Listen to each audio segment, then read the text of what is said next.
Buenos días. Doy la bienvenida a todos y todas las participantes del diplomado en bioética y derecho que tenemos corriendo aquí en el Instituto de Investigaciones Jurídicas de la UNAM, también en conjunto con el Colegio de Bioética. Por supuesto que doy la bienvenida también a todos nuestros ponentes que han venido desde distintas partes y nuestros anfitriones mexicanos que también son parte del Colegio de Bioética de la Cátedra Benito Juárez, que ellos realmente fueron los que tuvieron la idea de que se celebrara junto con el colegio, junto con el instituto, este seminario para abordar los temas de ciencia, laicidad, democracia y derechos. También me complace dar la bienvenida, saludar a todo el público que nos acompaña en la Unidad Académica de Estudios Regionales de la Coordinación de Humanidades de la UNAM en Jiquilpan, Michoacán. Bienvenidos sean y espero que aprovechen esta videotransmisión que tenemos hasta allá y en la medida de lo posible trataremos de incluirlos e incluirlas para que estén aquí participando con nosotros. De esta manera también me complace dar la bienvenida a nuestro primer conferencista magistral, una gran persona, sobre todo un gran amigo del colegio, del instituto y de muchos de nosotros, el profesor John Harris, quien es director del Instituto de Ciencia, Ética e Innovación en la Universidad de Manchester, en el Reino Unido, en donde también tiene la distinción de ser profesor emérito en bioética. El profesor John Harris también dirige el programa estratégico del Wellcome Trust, El cuerpo humano, sus alcances, límites y futuro, en conjunto con el Premio Nobel de Medicina, el Dr. John Stoulton. Es codirector en jefe del Journal of Medical Ethics, la revista ética médica en Inglaterra, y ha sido miembro de la Comisión de Genética Humana en el Reino Unido desde su creación en 1999, además de ser miembro del Comité de Ética Médica de la Asociación Británica. Las obras que ha publicado, que han sido paradigmáticas para el área de la bioética, son Clones, Genes e Inmortalidad, Bioética, dentro de la serie de lecturas en filosofía de la editorial Oxford, compendio de genética, filosofía y la revolución genética, otro compendio sobre clonación y el libro Mejorando la evolución. En septiembre de 2006, el diario El Independiente incluyó a John Harris en The Good List, la lista que señala los 50 hombres y mujeres que hacen de nuestro mundo un mundo mejor. El 6 de septiembre de 2008, John Harris también apareció en The Time Lifestyle 50, las 50 personas de mayor influencia en los hábitos alimenticios, ejercicio y pensamiento sobre sí mismo. The Times categoriza el libro de Mejorando la Evolución como de extrema influencia en nuestros días. La figura de John Harris ha sido llevada a la literatura también, representándolo en personajes característicos dentro de novelas escritas por diversos autores, como lo son Alexander McCall Smith en su novela El cuidadoso uso de la galantería, Leslie Brown de 2007 y A una puerta al cielo en 2001 y finalmente Nick Bakers en El elegante viejo en 2008. Sin mayor preámbulo, John, welcome to your house, welcome with your friends and thank you for being here with us. You have the speak now. You have the talk, sorry. Gracias, muchas gracias.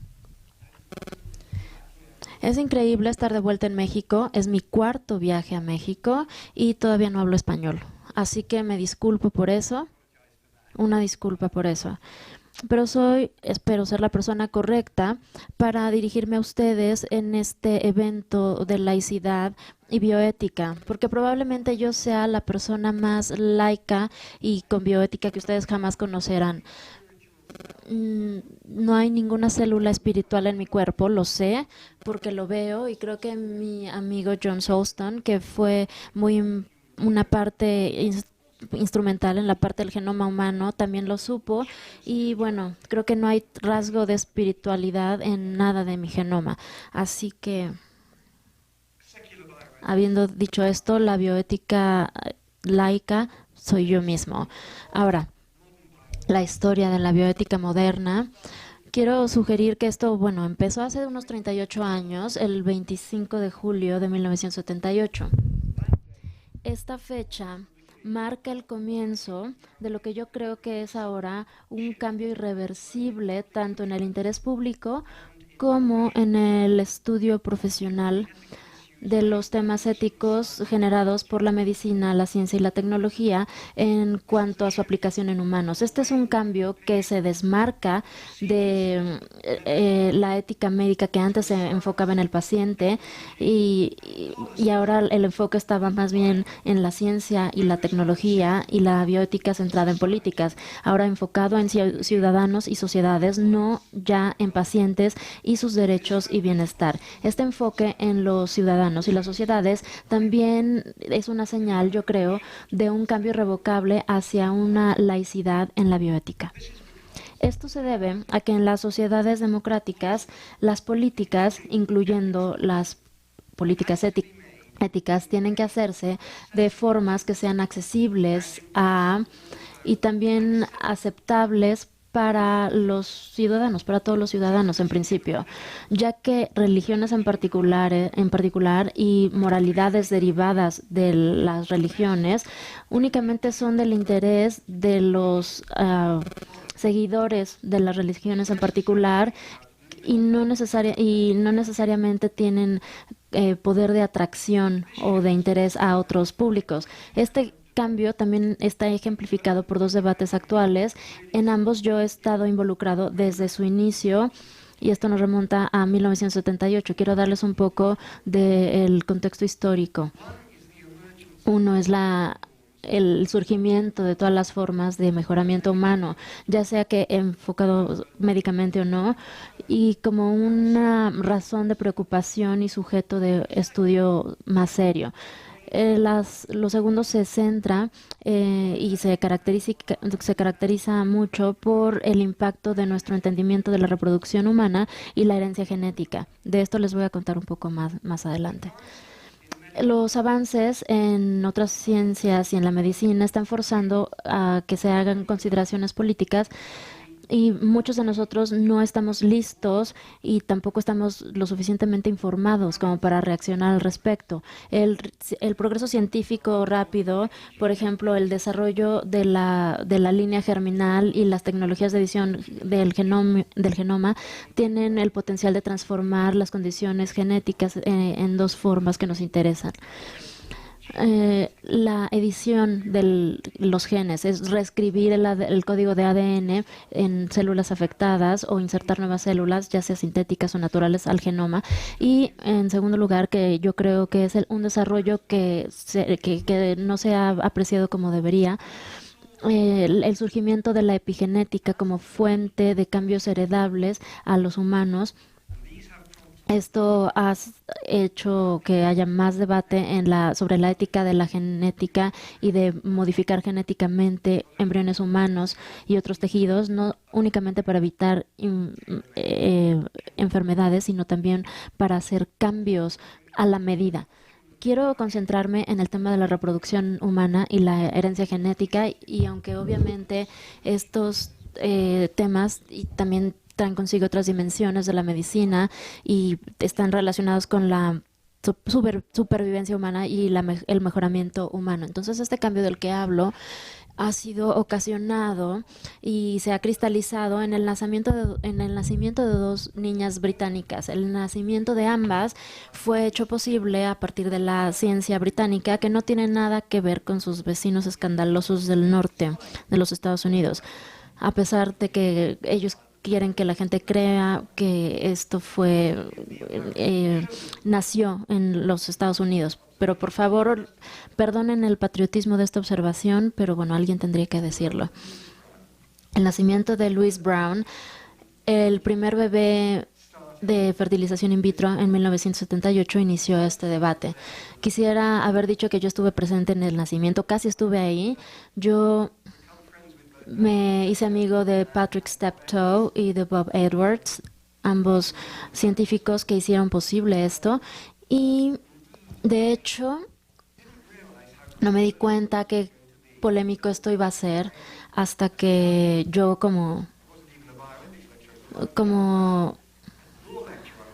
un abogado joven, en ese momento yo todavía no me involucraba con la bioética. Una vez estaba en una ponencia en la Universidad de Manchester y justo después del nacimiento de Louise Brown me tocaron a la puerta y había un hombre en uniforme que estaba describiéndose como el jefe de seguridad de la universidad. Yo no sabía que teníamos un jefe de seguridad en la universidad.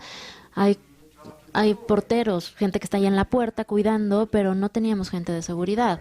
Pero él estaba muy alarmado de que yo hubiera invitado a esta figura tan controversial y polémica a que hablara en la universidad sin sin seguir los protocolos de seguridad necesarios para proteger su seguridad de manifestaciones políticas adversas y también de la propiedad de la universidad, de daños de daños que vinieran consigo con esto. Entonces, bueno, yo no sabía qué tan polémico era la fertilización in vitro.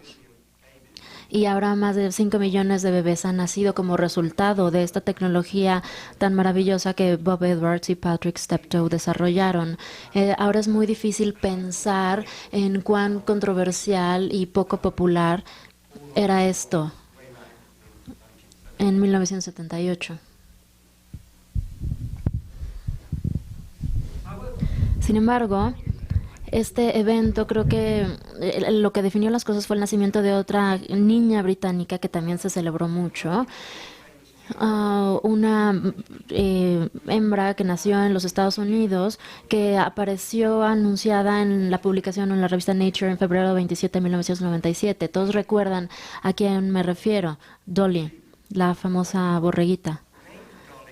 El nombre de Dolly creo que ya saben de dónde surgió, porque bueno, la clonaron a partir de una glándula mamaria de borrego.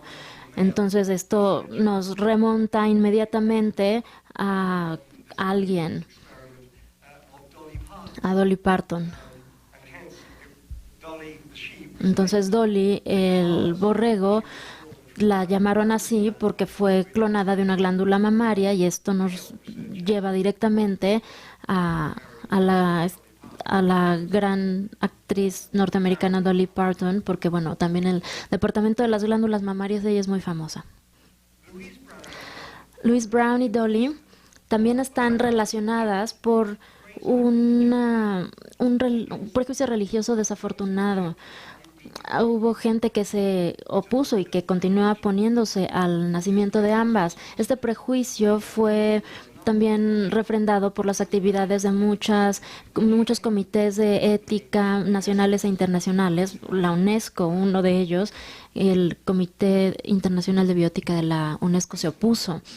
Recientemente, 2 tecnologías genéticas capaces de hacer cambios heredables al genoma humano han revivido el interés en el tema, y también esto ha generado un pánico muy familiar que está relacionado con la intervención a la línea germinal. Estas tecnologías, como ustedes lo saben, el uso de esta tecnología que se llama CRISPR-Cas9 para editar los genes y también los cigotos de fertilización in vitro, también la terapia de reemplazo mitocondrial, que bueno, en principio se votó en el Parlamento británico por primera vez para utilizar estas tecnologías. La posibilidad de utilizar estas técnicas en humanos ha encontrado hostilidad violenta, suspicacias, y yo he estado involucrado en el debate al respecto casi desde que empezó. Hace 2 años escribí una publicación muy popular en The Guardian, en un periódico de circulación popular en el Reino Unido, y lo llamé la terapia de reemplazo mitocondrial, y ahí yo pensaba que iba a ser increíble. Había 2.500 mujeres en el Reino Unido que estaban afectadas adversamente por enfermedades relacionadas con este tipo de terapia. Yo hablé ante el Parlamento la noche antes del debate en el que se iba a decidir si el MRT se iba a hacer legal, y desafortunadamente yo no me estoy dando el crédito de esto, pero el Parlamento, con 2 votos por separado, esto es muy importante que lo recuerden, en 2 votos por separado, un voto en la Cámara Baja, y 2 semanas después un voto separado en la House of Lords, en la Cámara Alta, el equivalente al Senado aquí.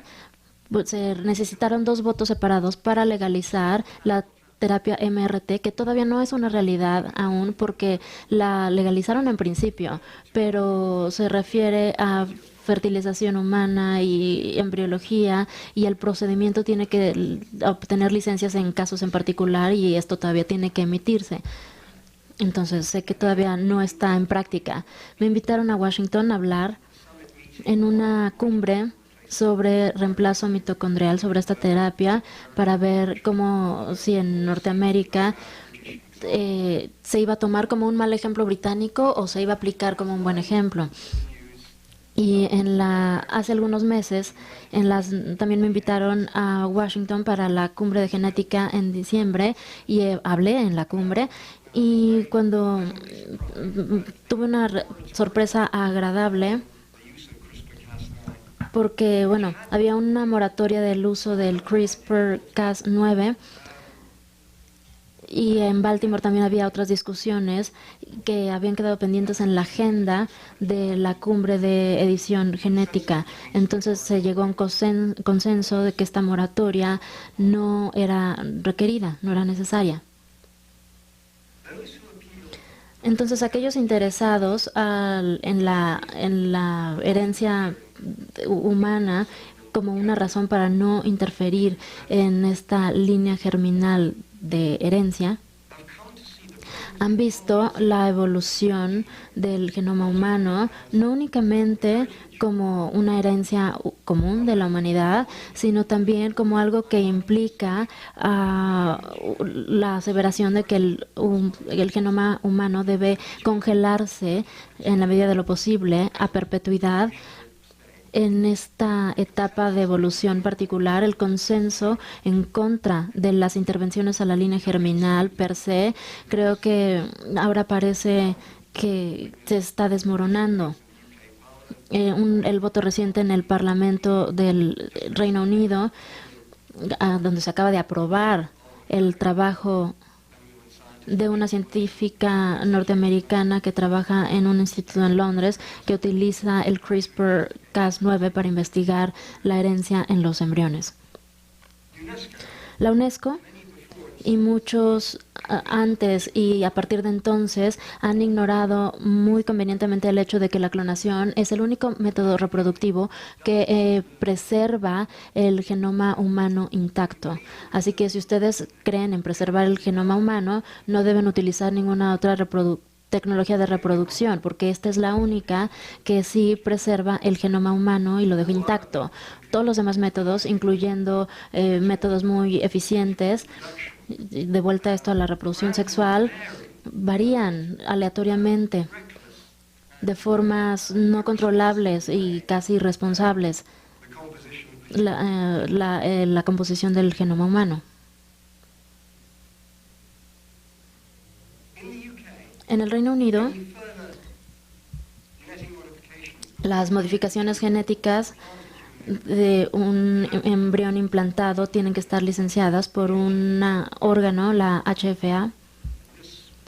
Y este órgano, como ustedes saben, se estableció por el Parlamento en 1990 y creo que yo también escribí al respecto y critiqué cada decisión que se tomó en ese momento, que la Autoridad de Fertilización Humana y de Embriología tenía un sesgo en cuanto a las decisiones tomadas. Y yo defendí con pasión esto como institución y sabiendo que no íbamos a tener el respaldo que podríamos tener en el Reino Unido. Y yo sabía que cualquier cosa que no se hubiera aprobado no iba a aprobarse jamás. Fin de la historia. Y creo que se tomaron muchas decisiones como institución que no son de ningún valor. Y creo que es muy interesante observar que antes de que ocurriera la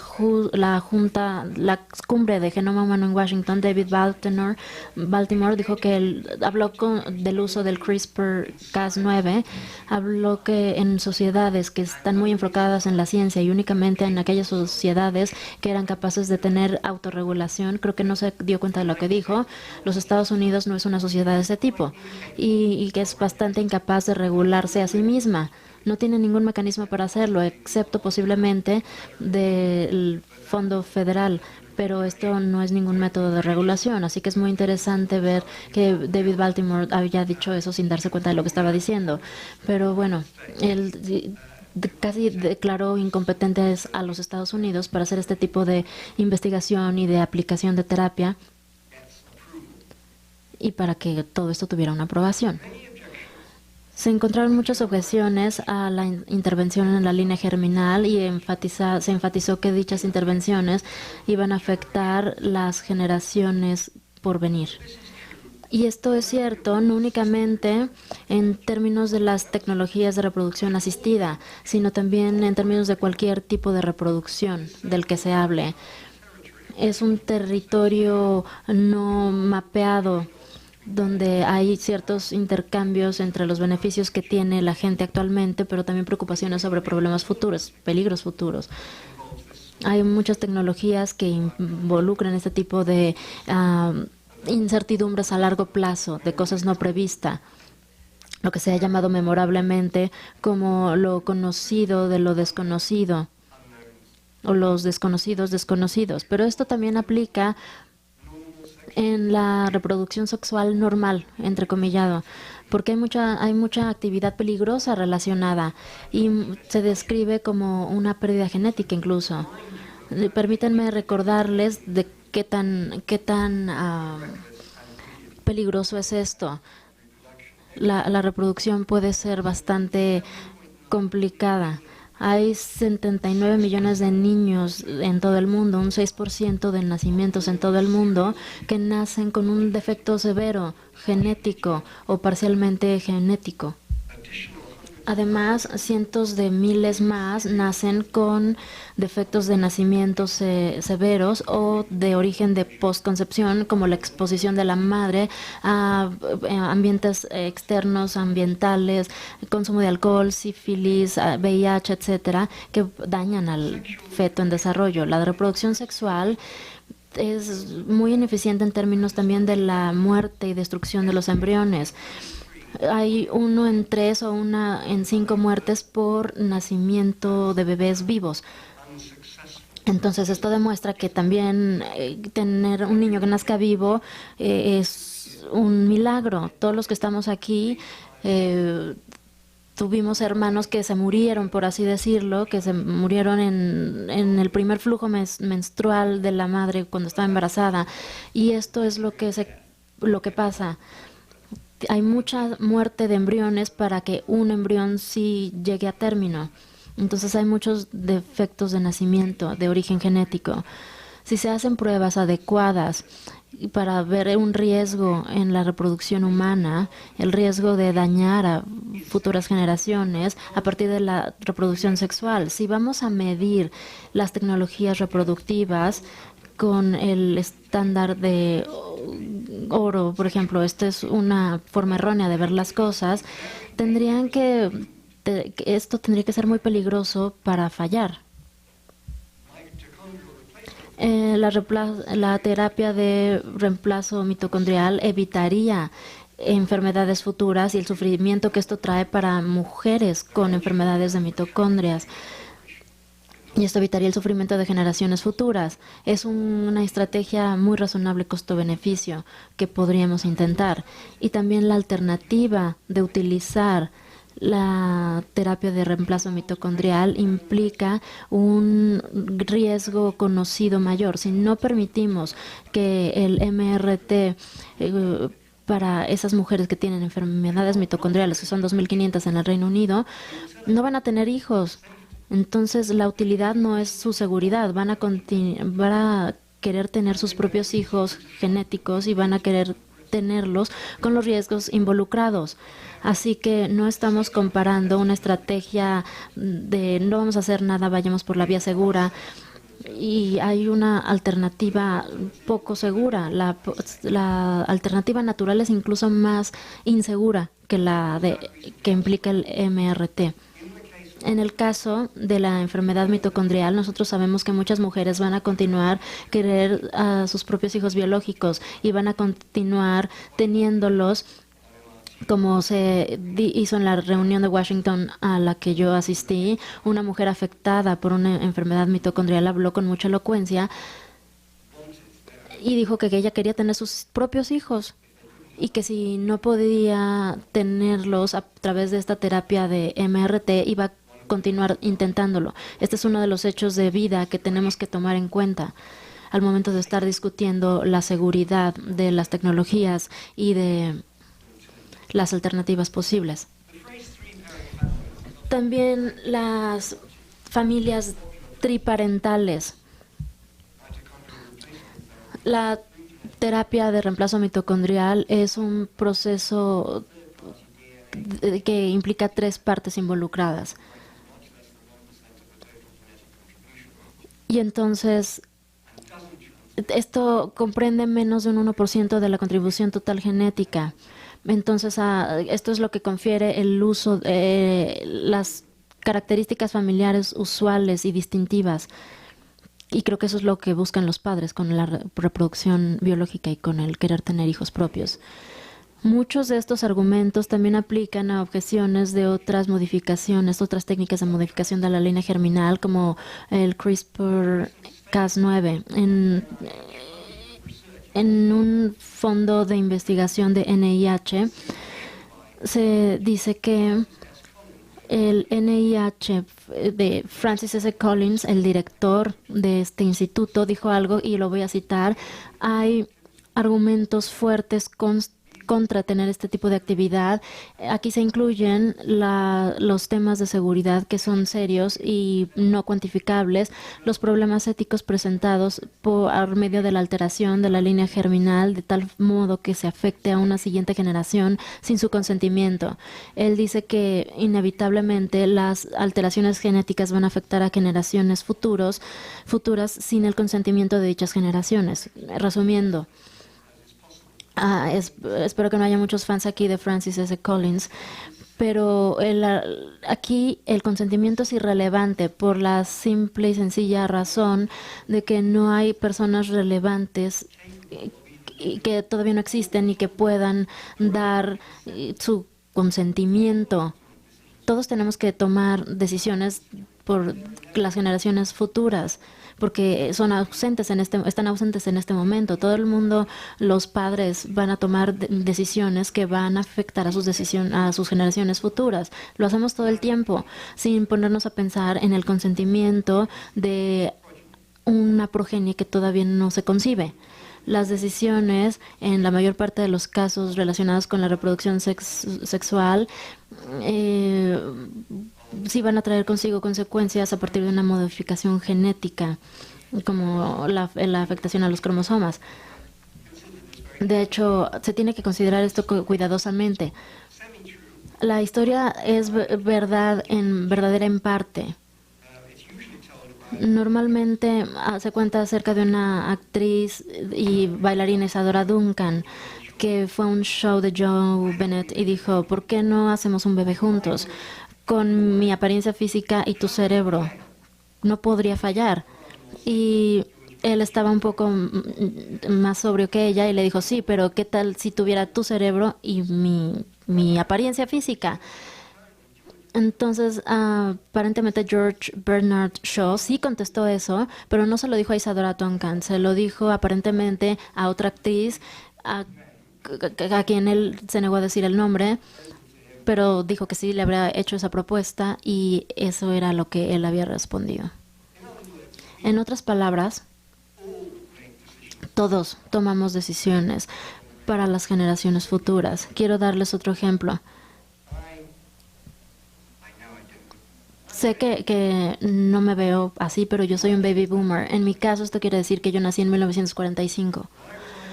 ¿Por qué nací en este año? Bueno, nací en 1945 porque mis padres vivían en Londres, eran judíos y habían tenido su primer hijo en 1937 y habían resuelto no tener otro hijo siempre y cuando no estuviera claro en quién iba a ganar la Segunda Guerra, porque los bebés judíos que nacían en Londres en ese momento probablemente iban a desaparecer si Hitler ganaba la guerra. Yo nací en 1945.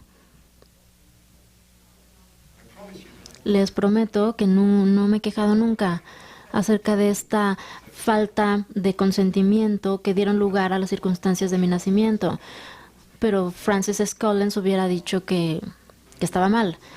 Este consentimiento yo tendría que habérselos dado a mis padres en forma embriónica todavía para hacer estas decisiones reproductivas que afectaron mi vida de forma considerable. Así que también hay un problema de no identidad del cual ya no los voy a aburrir con los detalles, pero estos conceptos de consentimiento de seres humanos que todavía no existen o seres humanos que no están en capacidad de dar un consentimiento todavía. Circunstancias en donde no tendríamos que decir que esto no puede ser al revés. Hay niños potenciales que no deberían ser o no deberían de haber nacido.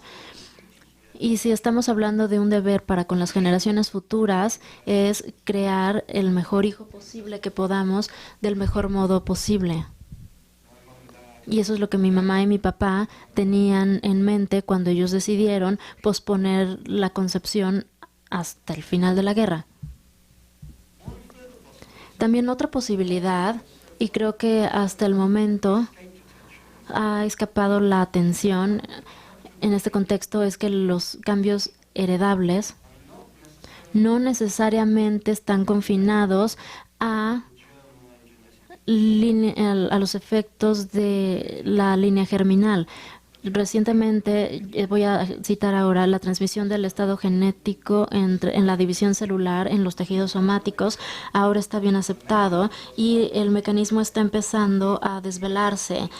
La herencia epigenética también, su alcance en generaciones por venir es menos claro. Una pregunta interesante aquí: ¿cómo la UNESCO está reclamando tener la preservación del genoma humano como derecho humano? ¿Cómo esto aplicaría a la epigenética en términos de los cambios genéticos a través de generaciones? La respuesta es que no sabemos. Pero sí, y hasta el momento se cree que es problemático hacer cambios deliberados a la línea germinal, es decir, cambios en la herencia que operarían a través de generaciones. Entonces, tendríamos que estar al tanto de que estos cambios no únicamente son cambios genéticos, también podría ser que sean cambios que sean el resultado de la operación de gatillos epigenéticos transgeneracionales, intergeneracionales también. Y esto no se ha entendido muy bien, pero no hay mucho que podemos hacer al respecto. Sin embargo, esto está empezando a cambiar. Y en cuanto a esto cambie, debemos estar al tanto de que va a ser mucho más difícil controlar la epigenética, más que lo es controlar la genética, incluso si quisiéramos hacerlo, ya sea que esta sea una razón de celebración o de arrepentimiento. Es importante que nosotros estemos al tanto de que es una de las cosas que tenemos que pensar. Por el momento creo que no necesitamos alarmarnos. Tenemos que reconocer que nosotros como seres humanos somos el producto de un proceso de alteración de la línea germinal que se dirige a una evolución, lo cual es una tecnología experimental de prueba y error. A veces se le llama reproducción sexual muy educadamente, a veces no se le llama así con este término tan educado. Sin embargo, no se ha detenido y no podemos detenerlo excepto por medio de nuestra propia extinción. En el futuro no va a haber más seres humanos y no va a haber más planeta Tierra si no lo hacemos. Así que bueno, estoy haciendo predicciones muy positivas con respecto al futuro, pero confío mucho en que ustedes comparten conmigo mi visión del futuro, y en el futuro ya no va a haber seres humanos y ya no va a haber planeta Tierra. ¿Por qué ya no va a haber seres humanos? Porque nos vamos a matar unos a otros y es el escenario más probable, o bien vamos a evolucionar, ya sea siguiendo la línea de evolución darwiniana o un proceso como el que yo describí, a partir del mejoramiento humano, de mejorar la evolución en formas particulares, pero también no va a haber planeta Tierra. Finalmente el sol va a morir y con él la viabilidad de este planeta también. Y al momento que esto ocurra, esperamos que las generaciones mejor evolucionadas sobrevivan hasta el final y decidan colonizar otro planeta o incluso puedan utilizar la tecnología para construir otro planeta. Lo más importante probablemente sea el problema de que tal vez no sea bueno, sino que moralmente hablando sea mejor. Stephen Hawking predijo que íbamos a tener 7.6 mil millones de años más antes de que la Tierra finalmente nos deseche. Pero ahora, con relación a la habitabilidad de la Tierra y apuesto a la supervivencia física, vamos a seguir yendo al espacio para la humanidad futura. No creo que vayamos a sobrevivir otros 1000 años más sin escapar de nuestro planeta frágil, escapar a otro. Esto sustancialmente es desalentador porque ya reduce el límite de supervivencia. En vez de 7500 años, nos está reduciendo el tiempo a 1000 años únicamente. Hay probablemente no necesitemos estas predicciones. Hasta cierto punto vamos a tener que escapar más allá de este planeta frágil y más allá de nuestra naturaleza frágil. Una forma de mejorar nuestra capacidad para hacer ambas cosas es mejorando la naturaleza humana lo más posible en formas que sean lo suficientemente seguras, pero nada es seguro. La seguridad está relacionada con el contexto. La gente quiere estar segura de que las nuevas tecnologías son seguras, pero esto no puede hacerse. Son lo suficientemente seguras, dado lo que hay en juego, pero son lo suficientemente seguras cuando estamos comparados con este estándar de oro de la reproducción humana. Yo estoy tratando de persuadirlos de que esto es muy inseguro, no para ser lo suficientemente seguro como para ser mejor que la reproducción sexual. Pensar así es preocuparnos demasiado en las tecnologías de reproducción. Obviamente hay responsabilidades tanto a nivel ético nacional e internacional de ética médica. Hay comités médicos y bioéticos para ver que en la ciencia está nuestra esperanza futura. Y en mi libro Mejorando la Evolución digo que necesitamos a la ciencia para poder tener éxito, para poder tener oportunidad de sobrevivir a la experiencia y al futuro. Hablemos, por ejemplo, de una moratoria en la ciencia en este campo. David Baltimore y otros, en nombre de la precaución y de la seguridad, han hecho cosas que resultan ser como los enemigos de la precaución y la seguridad. Yo no creo que haya razones suficientes para no proceder con la investigación y también con la terapia que utiliza tanto la terapia de reemplazo mitocondrial y el CRISPR-Cas9 y otras tecnologías de modificación, hasta el punto en el que podamos evaluar adecuadamente la seguridad en los seres humanos. Y finalmente necesitamos entender la epigenética para que podamos entender los métodos mejorados o de mejoramiento disponibles para hacer de esta tierra un mejor lugar y a la humanidad más capaz de autopreservarse y de no terminar con nuestro propio mundo, o bueno, cuando sea necesario encontrar nuevos mundos para apoyarnos o para habitarlos. Muchas gracias.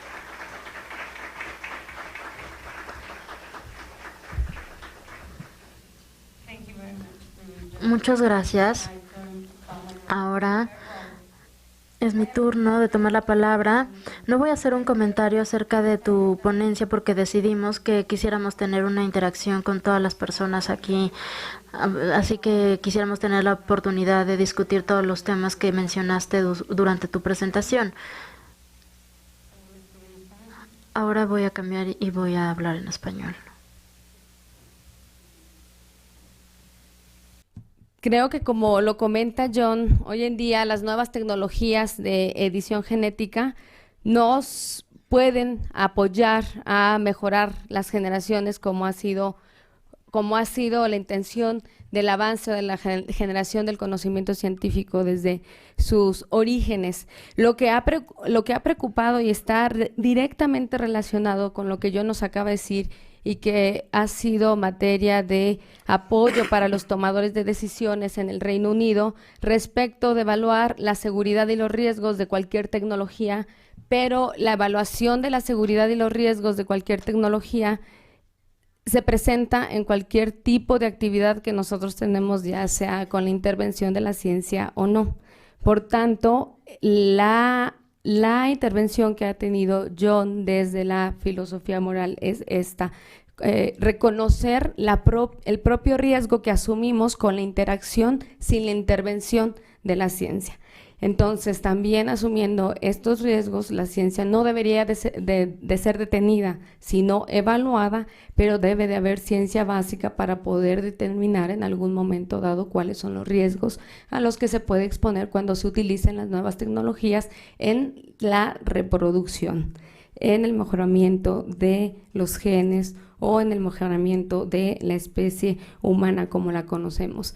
Todas estas inquietudes que John nos han planteado ha convocado a científicos, filósofos, abogados de todo el mundo a debatir estos puntos en el grupo, y aquí voy a hacer mención, John, de la declaración del Hingston Group, del grupo Hingston, que se reunió precisamente el año pasado en Manchester en septiembre para elaborar una declaración que nos permitiera precisamente exponer de lo que se trata cuando hablamos de las nuevas tecnologías de edición genética y sobre todo de la que él nos habló, la CRISP-9, que resulta ser mucho más económica, mucho más eficiente para ser utilizada en el laboratorio en la modificación de la línea germinal y representa muchísimas avances tecnológicos para poder eliminar ciertas enfermedades genéticas y sobre todo hoy en día que se pone más de relieve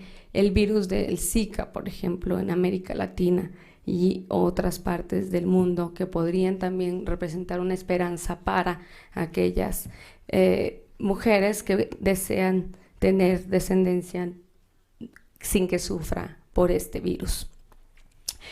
Y es importante que se hable abiertamente y que no se tengan moratorias respecto del uso de estas tecnologías genéticas, no solamente por el avance que representaría en su aplicación a las tecnologías de reproducción, sino también es importante para evitar la confusión y sobre todo la preocupación no basada en evidencia científica de algunas personas en la sociedad, que puede llevar al abuso de algunas personas que no se encuentran llevando a cabo ni ciencia básica ni experimentación clínica para poderlo hacer sin que antes tengamos datos suficientes, como nos dice John, para evaluar los riesgos y de que una tecnología puede ser utilizada de manera comercial para la edición de genes en la línea germinal. Y esto se ha presentado en otro tipo de avances tecnológicos y llama la preocupación del Hingston Group y de todos los que estamos a favor de que se lleve el debate científico en un contexto secular, en un contexto verdaderamente secular, para evitar la explotación que pueden hacer otras personas del desconocimiento de la ciencia. Y hablo precisamente de hoy en día la supuesta disponibilidad de terapias e intervenciones celulares que aún no ha sido ni siquiera probada en ciencia básica y que en el mundo se ha explotado precisamente de que no existen regulaciones o no existe la discusión en la agenda del Estado por tratarse de intervención por ejemplo, en el caso de la utilización de células troncales embrionarias, con los dilemas morales que podría representar para muchas sociedades. El tema no se discute y llevar una moratoria para cada tecnología que puede ser disponible solo pone en mayor riesgo a nuestra sociedad que el riesgo que representa el avance científico en sí mismo. Entonces creo que es un punto medular para que en un Estado laico, democrático y que se interesa por el avance científico se pueda discutir de manera real y que toda la sociedad se entere y ejerza esta secularidad que hablamos de la sociedad desde una laicidad del Estado, dando cabida a todas las visiones que pueden o no estar a favor de la aplicación que se pueda tener de las mismas una vez que se haya desarrollado lo suficiente en la ciencia básica. Entonces creo que aquí desde el punto de vista legal, ¿sabe John? Yo soy abogada, eso es lo que más preocupa. Llevar a cabo, como dice John, una regulación flexible, y lo que proponemos una regulación basada en principios, con instituciones en las que confiamos por los principios adoptados en una comunidad laica y secular, y que sean implementados por una institución o un órgano de la misma magnitud, independientemente de la integración de este gran órgano o instituto que pueda llevar a cabo la vigilancia, la aprobación, el seguimiento y el licenciamiento de cada uno de los protocolos que se llevan a cabo en ciencia básica. De hecho, sí necesitamos vigilar, sí necesitamos estar seguros de que conocemos los riesgos y los beneficios que nos puede llevar en la investigación en cualquier área del conocimiento.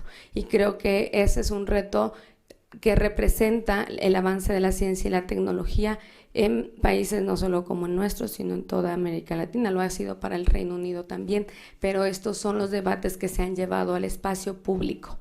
Y es así como ya no comento más respecto de la intervención de John y abrimos el espacio para que podamos discutir precisamente con John estos puntos que nos ha dejado sobre la mesa. Por favor, les pido que levanten su mano quien quiere intervenir para comentar sobre la conferencia de John.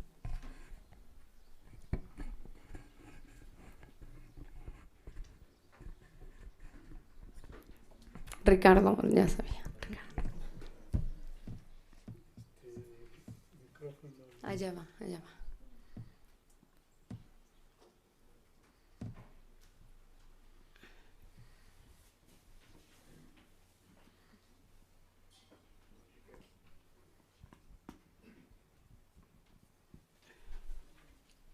Hello, John. Again. ¿En español o en inglés? Como tú quieras. Because it's a question directly to Es una pregunta directamente para John, entonces probablemente se la haga en inglés. Acaba de mencionar que Francis Collins, el director del NIH, es un católico. Entonces, todas sus objeciones hacia esta tecnología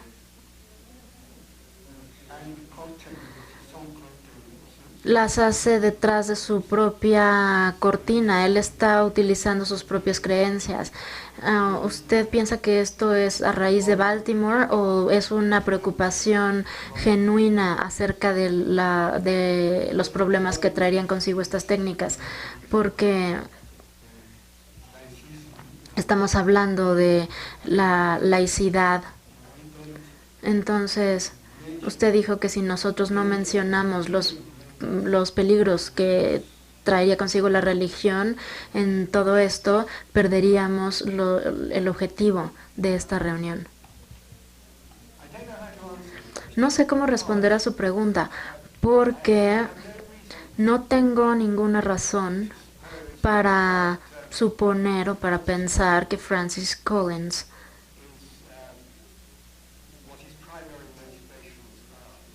no sé cuáles sean sus motivaciones primarias. Lo que tenemos que ver es el argumento sensible que está produciendo él.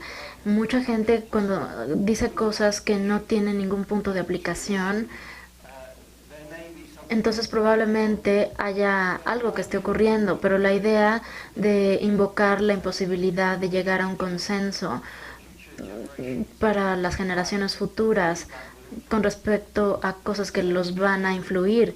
Aquí se ve claramente algo absurdo porque esto es imposible. Nadie tendría hijos si solamente pudieras tener hijos, si de antemano pudieras obtener su consentimiento de ser concebidos y nacer. Obviamente esto no se puede hacer. Entonces tenemos que pensar en lo mejor, considerar todos los elementos y obviamente cuando alguien inventa un argumento de este tipo, naturalmente lo que se trata de buscar es un motivo alterno. Pero bueno, la ignorancia nata es quien opera. ¿Quién sabe? Veamos ejemplos. Hay gente que se ha opuesto a el trabajo de Cathy McNab en el Instituto Cricket de Londres de utilizar el CRISPR-Cas9 y le dieron permiso de hacerlo. Y también ha habido muchas objeciones diciendo que estos son terrenos fangosos o resbalosos. Y algo es importante de analizar. ¿Qué está pasando en Estados Unidos? Hemos estado haciendo investigación embriónica durante más de 20 años en un marco legal aprobado por el Parlamento que permite la investigación en embriones siempre y cuando no estén desarrollados más allá del límite de los 14 días. Entonces las objeciones a esta investigación de cierto modo son incomprensibles porque no hay nada nuevo. Hay gente que pensaría, bueno, estos ingleses, quién sabe qué están haciendo, pero no se está cruzando el río Rubicón utilizando el CRISPR-Cas9, los experimentos embriónicos que está haciendo Cathy no están haciéndose más allá de estos 14 días, así que bueno, no vamos a modificar a ningún ser humano sin su consentimiento. Estamos obteniendo información a partir de esto y probablemente se tomen años de investigación de este tipo, pero conforme hablamos de los resultados de este tipo de investigaciones, bueno, hay mucho camino caminado, pero todavía hay mucho camino por caminar y nos estamos dando cuenta de que,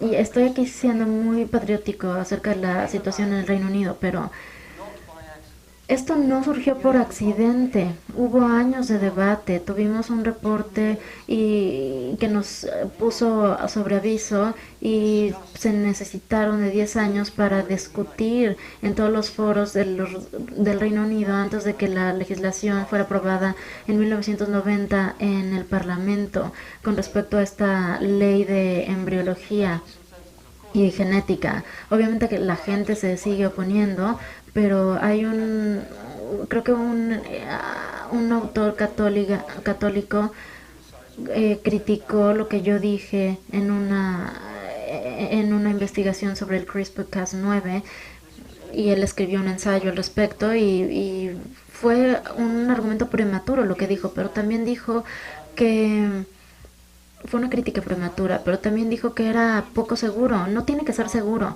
porque el embrión no va a sobrevivir, entonces aquí no hay ningún tema de seguridad. También es cierto que piensa que es prematuro, pero bueno, no conozco ningún otro país. Ocurre que esta es una situación afortunada en el Reino Unido. Sin embargo, con el fin de que Cathy Nakan recibiera aprobación para su investigación, se necesitaron de 2 votos también del Parlamento. Entonces estábamos hablando de votos de 240 contra 49 y después de debates que tomaron días en las distintas cámaras. Estas no son decisiones que se toman así a la ligera por científicos Frankenstein. Esto se hace en privado, son decisiones que se toman bajo el escrutinio cercano del Parlamento.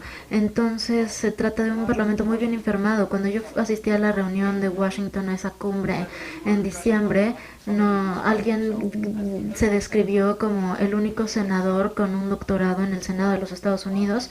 Y bueno, y lo que él dijo, al final ese lugar estaba lleno de gente con doctorado, investigadores, muchos ya retirados, y el debate fue bueno en nuestro Parlamento, a diferencia de lo que ocurre en el Senado norteamericano. Entonces yo creo que tenemos razones para confiar. Esta decisión no se tomó a la ligera, la tomaron personas que les tomó décadas este proceso. Y también tenemos un régimen legislativo y regulatorio en donde la gente del Reino Unido tiene confianza. Muchas de las decisiones siempre alguien se va a oponer a ellas, así es la democracia. Nadie está de acuerdo con todo, pero también un principio de la democracia es que cuando tienes un debate público y pasas por un proceso democrático, entonces se acepta la decisión democrática que se tome. Y lo que yo creo que es erróneo cuando la gente, ya sea que se trate de Francis Collins o Emma Gallard de Martin, que sugiera que todo esto se hace bajo la mesa, por debajo de la mesa, es inadecuado porque hay medidas de seguridad y hay un escrutinio cercano que se llevan a cabo para tomar este tipo de decisiones. Yo ya mencioné que critiqué ese informe cuando se escribió. Mary es una mujer a la que yo admiro mucho, hemos sido amigos durante años, pero yo pienso que en ese tema del límite de los 14 días ella está mal. Fue un proceso arbitrario, pero en realidad se trata de, bueno, tuvimos suerte en dos aspectos. Mary tal vez no supo que mucha de la investigación que se iba a hacer iba a estar especializada en células y no se podía realizar en estos primeros 14 días de vida del embrión. Ella no es científica, entonces, bueno, ella tuvo suerte de haber escogido 14 días porque en laboratorio 14 días es cuando es posible la última división para formar gemelos y es un buen momento.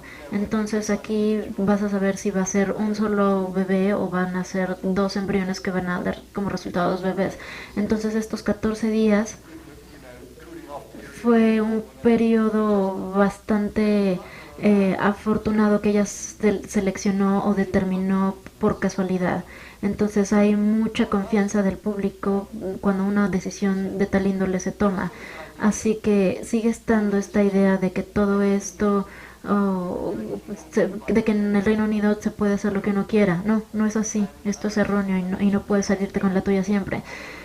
Yo hablé con el Parlamento en la noche del debate. En el debate hubo dos personas a favor de la terapia de reemplazo mitocondrial y dos se opusieron, y después esto dio como resultado otro debate, un voto y discusión en el Parlamento. En el debate parlamentario que siguió, yo estaba imaginándome cuál iba a ser el resultado de todo eso, porque fue un proceso genuino de toma de decisiones por parte de gente muy bien informada, y nosotros aceptamos el resultado democrático, y creo que esto fue la mejor señal. Se establecieron procedimientos que mandaban el apoyo suficiente democrático para que fueran decisiones que fueran, si no bienvenidas, por lo menos respetadas. Y creo que fue lo mejor que pudo pasar. Gustavo, y después acá.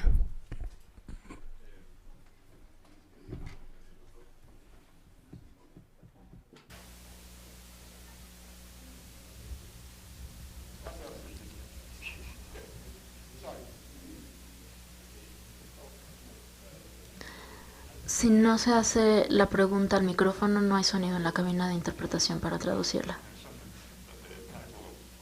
Me llama la atención que el título de su presentación es Libertad, Dignidad y Herencia. La libertad, la parte de la libertad y de la herencia está clara, pero no me queda clara la parte de la dignidad. Sé que usted es muy escéptico con respecto a este concepto de la dignidad, así que me preguntaba, y creo que no escuché cuando mencionó algo al respecto de la dignidad en su presentación, entonces quisiera que tocara más este tema, que abundara más, porque me parece que podría tomarse esto como una crítica a este concepto, pero ¿podría por favor contarnos más sobre cómo es que el concepto de la dignidad tiene una función aquí en este debate? Esa es una buena pregunta.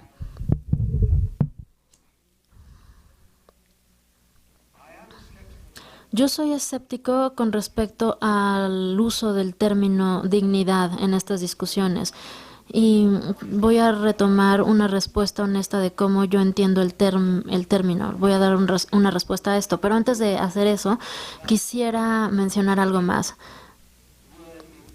En inglés, el término dignidad es una palabra desafortunada, en mi opinión, porque la dignidad tiene varios significados distintos que se refiere a distintos conceptos empleados. Así que hablamos de gente que está dignificada o de hacer algo que es indigno, como por ejemplo estar en la corte y hacer algo perverso, entonces algo perverso en público. Es una palabra que tiene muchos significados. Del modo que yo uso el término en el título de mi presentación, estoy utilizando el término dignidad para representar a este grupo de poderes y capacidades que se hacen desde un estatus moral. Entonces, para mí, la dignidad es ese conjunto de poderes y capacidades. Por poderes y capacidades quiero referirme, por ejemplo, a la autoconciencia, a la memoria, a la habilidad de razonar, y capacidades para sentir emociones, sentir dolor y así. Entonces, este es conjunto de capacidades y de poderes en virtud de lo cual se le da la vida de los individuos que tienen estos poderes y capacidades en distintas etapas y en etapas protegidas. Así que para mí la dignidad es lo que se necesita para tener una vida que sea intrínsecamente valiosa y el valor de lo cual tendría que ser respetado por otros. Ahora, no digamos cuáles son esas capacidades, creo que es algo muy sencillo. Y les voy a decir, en mi opinión, cuáles son. Creo que es la autoconciencia. La autoconciencia definida como una conciencia, así como John Locke, el filósofo inglés, la define. La autoconciencia es la conciencia de ti mismo como un centro independiente de conciencia que existe con el tiempo, con la capacidad de vislumbrar el futuro y de adoptar una visión de algo, de un futuro que ya sea que tú quieras o no quieras experimentar. Entonces, en este sentido, el concepto es saber que estás vivo, saber que otras cosas, que si ciertas condiciones siguen presentándose, tú vas a continuar vivo y de qué depende de que tú sigas vivo o no. Entonces, es el propio juicio de una persona sobre si quiere que su existencia continúe. Y para mí, este es una elección autónoma de individuo. Es mi visión idiosincrática, esa es mi visión de cómo utilizo el término dignidad. Es estos poderes y capacidades, puede sonar sofisticado, la autoconciencia, una capacidad rudimentaria de razonar y de entender el funcionamiento de la causa y el efecto, entre otras cosas. Pero bueno, eso es lo que yo quiero decir por dignidad. Y vamos a tener aquí la última intervención y después otra por acá. Muchas gracias por su presentación, profesor Harris. Creo que cuando hablamos de tecnologías genéticas que nos ayudan a mejorar las condiciones de las personas, o dicho de otro modo, cuando hablamos de tecnologías genéticas para propósitos terapéuticos. Creo que estoy de acuerdo en que es muy difícil encontrar razones posibles para rechazarlo, así que concuerdo con usted. Yo pienso que hay un tema clave que se mencionó en su intervención. ¿Qué pasa si nosotros utilizáramos a las tecnologías genéticas para perseguir propósitos genéticos, estéticos, para mejorar las características de la gente por razones de vanidad? ¿Usted pensaría que la seguridad es el único elemento que tendríamos que considerar? Y también tengo otra preocupación de su presentación. ¿Qué pasa si utilizamos la manipulación genética para introducir discapacidades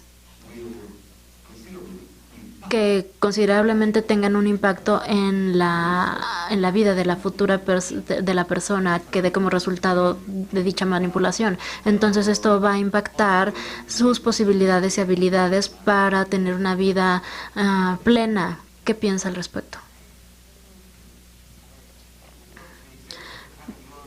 Bueno, me gustaría responder a esta pregunta.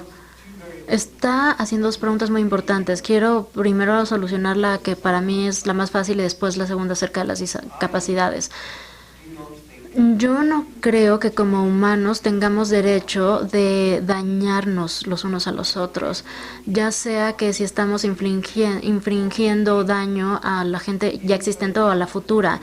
Entonces, creando una discapacidad, lo cual sería un daño, y podemos discutir o definir qué es un daño.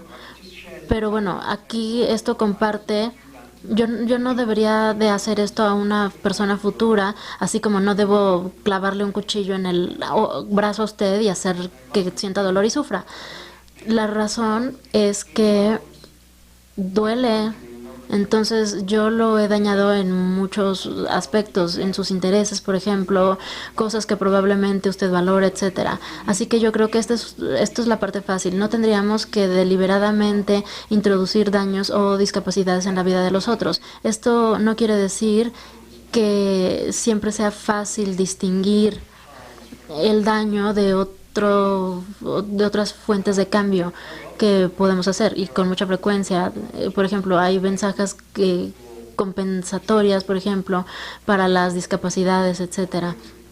Y hay un debate interminable al respecto, acerca de si se está dañando, si la gente sorda tiene derecho a tener hijos sordos, etcétera. He escuchado eso durante años, pero bueno, no voy a ventilar eso en este momento. Únicamente, ahora, es el tema cosmético.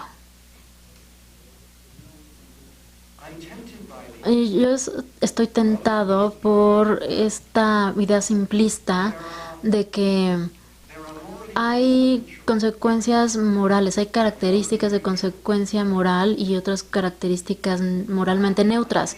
Y, por ejemplo, voy a tomar una visión católica, no en sentido religioso, sino en un sentido incluyente de este tipo de características. Por ejemplo, el género, creo que es más neutral. Creo que es mejor ser hombre o ser mujer, o si va a estar mal crear un hombre en lugar de una mujer o viceversa. Así que el género yo lo tomo como algo neutro. No es mejor ser un hombre o mujer o viceversa. Entonces, el escoger crear un hombre o una mujer, todo es igual.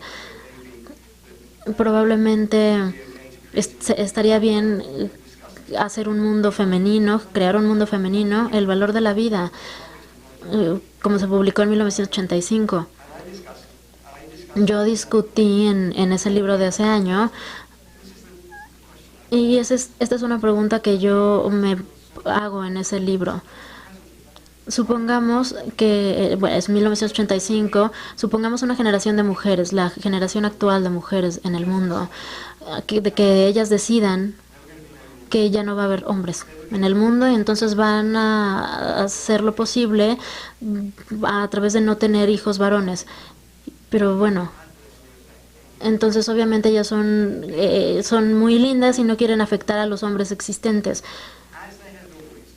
Y no los quieren afectar como siempre lo han hecho. Las hijas, las madres, las esposas, no, simplemente ya no van a tener hijos varones. Así que la generación actual de varones va a ser la última.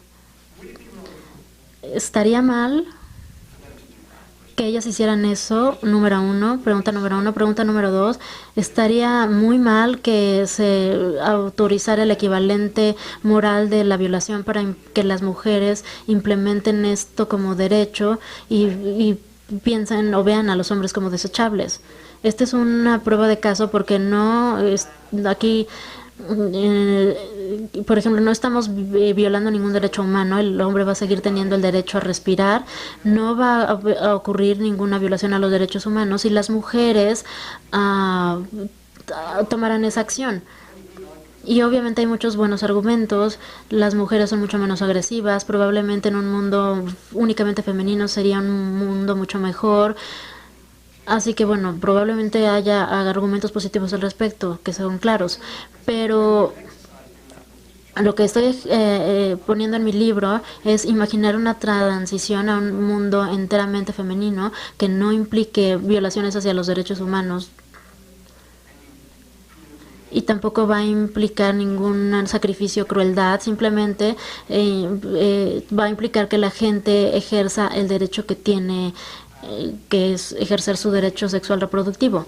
Y bueno, yo obviamente lo lamentaría si esto fuera un escenario que ocurriera, pero desde el punto de vista de los derechos humanos sería posible y yo podría tal vez acomodarme a seguir viviendo en un mundo así.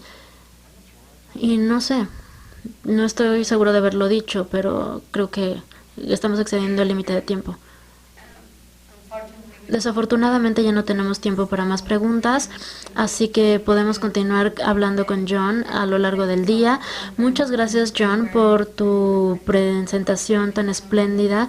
Es un honor que hayas aceptado venir aquí con nosotros y espero que disfrutes el resto de las discusiones y las interacciones con los participantes aquí presentes. El Instituto de Investigaciones Jurídicas le gustaría darte este libro como obsequio. El jefe del instituto te lo envía y es parte de nuestra colección de la Cátedra de Laicidad en la UNAM, coordinada por muchos de los participantes en este seminario. Muchas gracias por haber estado con nosotros. Gracias a todos.